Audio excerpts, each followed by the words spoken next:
Walang kasinungalingan. Serbisyong totoo lang.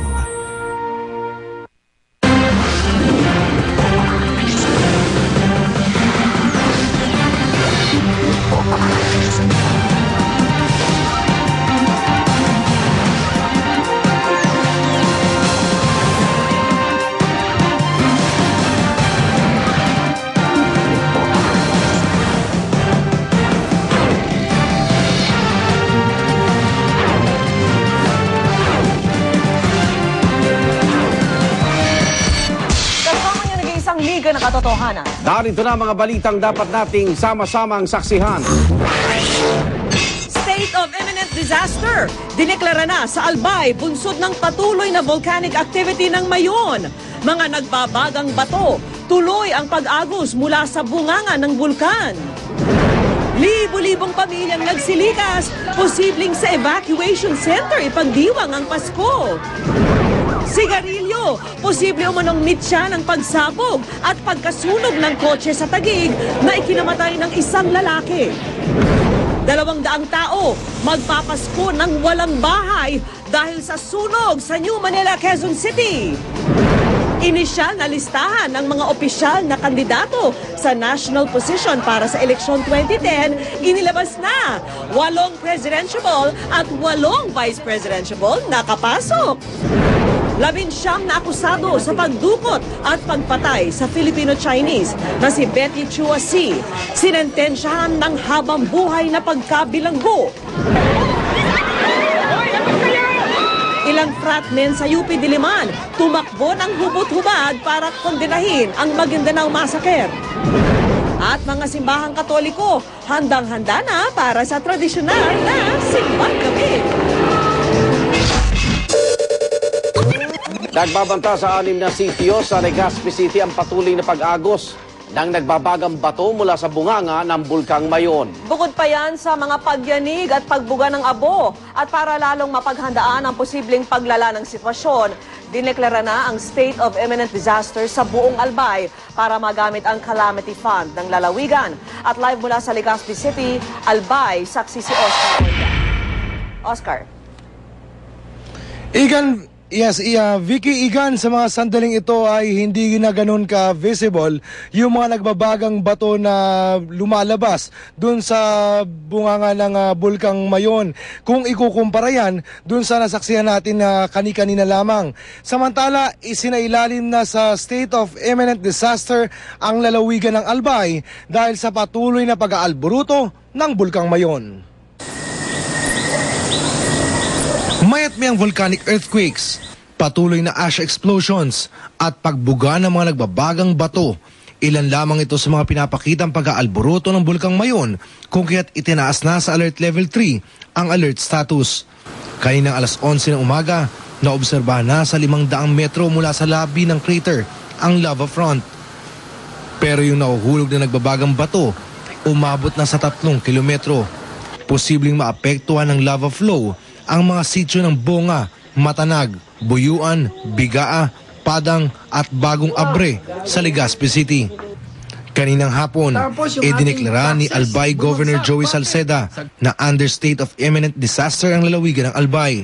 Dahil dito, maaari nang gamitin ang lalawigan ng kanilang Calamity Fund para sa 56 na barangay na nakapalibot sa 8-kilometer danger zone na pihadong maapektuhan sakaling matuloy ang malakas na pagsabog ng bulkan. Hindi pa masabi sa ngayon ng PHIVOLCS kung magkakaroon pa rin ba ng malakas na eruption kasunod ng minor lava flows na nakikita. Tiniyak naman ng otoridad na nakahanda na ang mga contingency plan para sa inaasahang kalamidad. Pero ngayon pa lang, apektado ng ilang mga bayan dahil sa ashfall. Sa Ginubatan, nabalot na makapal na abo ang mga kotse.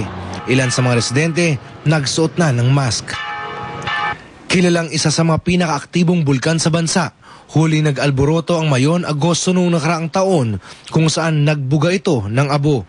May 20,000 residente naman ang inilikas mula Hulyo hanggang Oktubre noong taong 2006 nang mag-alboroto ang bulkan.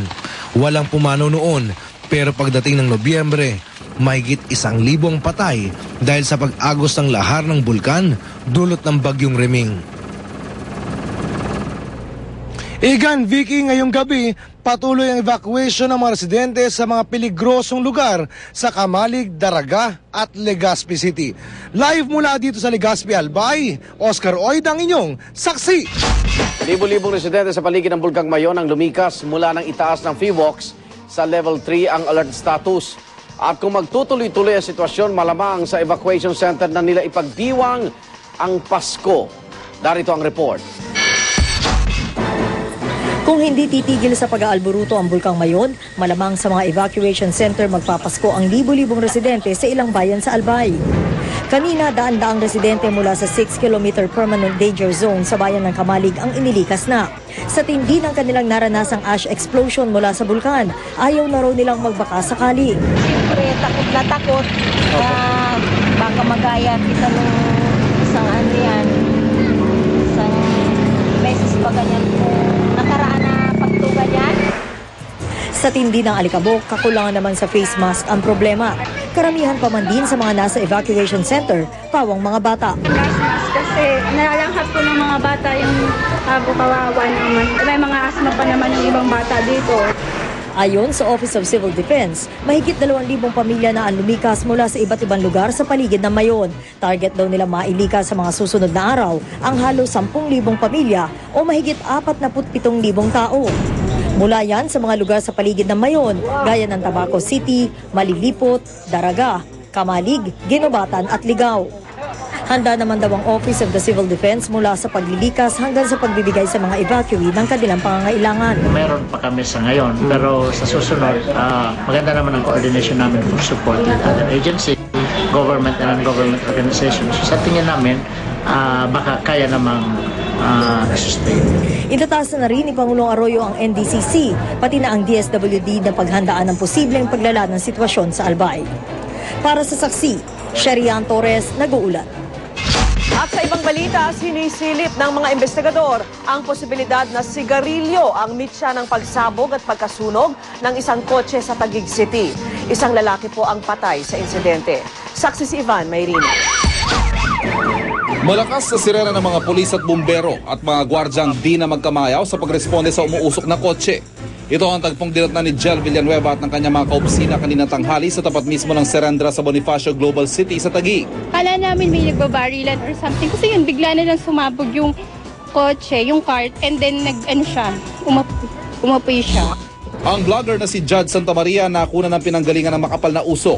Isang itim na Honda Civic na may plakang TNM 865. Sunog na sunog ang loob ng kotse pero buo ang labas nito. Maaning nagding may taong naiwan sa nasunog na kotse. Sa unang tingin pa lang sa nangyaring pagsabog, mabilis sa inalis ng pulisyang ang gulong binombang kotse. Supposedly, dapat nadamay pati yung guardhouse na napakalapit, di ba? Supposedly, ang impact ng mga bomba is pati yung mga nearby buildings na mga glass, supposedly sasabog yun. Ay, mababasag eh. Pero kita naman natin wala. Kinilalang biktima na si Remigio Ang, 60 taong gulang. Base sa kwento ng kanyang kasambahay, umalis daw ito dakong alas 9 ng umaga at may binili sa isang mall sa Makati. Sa pagsusuri ng mga eksperto na explosives and ordnance ng Taguig Police, walang nakitang sugat sa katawan ni Ang. Senyales daw walang shrapnel na karaniwang laman ng isang bomba. Isang lata ng pinaniniwalaang thinner ang nakita sa passenger seat sa harapan ng kotse. Kilalang combustible material ang thinner. May nakita pa raw sigarilyo sa kotse kaya lalo raw nitong pinalakas ang teoryang hindi bomba ang naging sanhi ng pagsabog. Ano po ibig sabihin na incendiary? Sabihin may mga easily combustible material na na-initiate dito sa loob. So yun ang mga indication doon sa nakikita namin. May teorya na po kayo ano yung possible trigger? So, kasi may nakita kaming mga sigarilyo na bawas na, so possible may mga ganong. Ang iaalala na siyang may-ari ng Serendra makikipagtulungan daw sa mga otoridad sa investigasyon ng insidente. Ako si Ivan Mayrina, ang inyong saksi. Sa iba pa rin balita, isa na naman pong sunog habang papalapit ang Pasko. 200 tao po ang